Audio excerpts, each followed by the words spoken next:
Tonight, I tell the story of a little girl whose voice was stolen too soon. A name that now echoes across Nigeria, not in laughter, but in sorrow and in strength.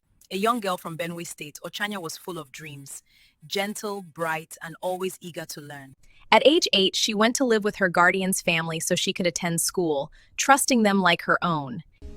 But behind closed doors, the people meant to protect her became her pain. For years, she endured abuse in silence, too young, too scared to speak. When she finally fell ill, it was already too late. The damage had broken her body.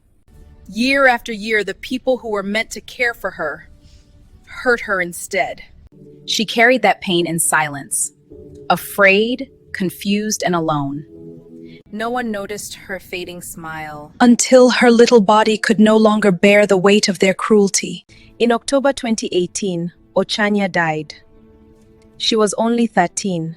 From complications following a fistula caused by repeated sexual abuse.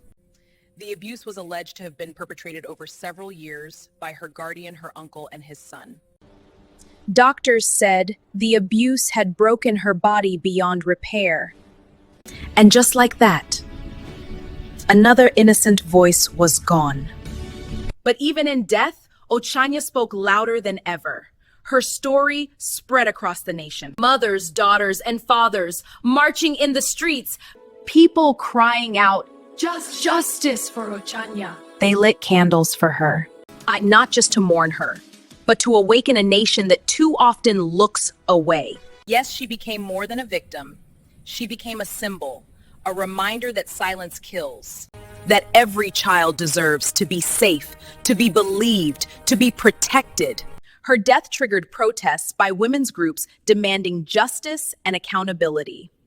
The guardian, Ogbuja, was tried in the Makurdi High Court on charges including rape and death of Ochanya, but was acquitted due to insufficient proof. The guardian's wife, Ochanya Ogbanje, was found guilty of negligence in failing to protect Ochanya and sentenced to 5 months in prison without the option of a fine.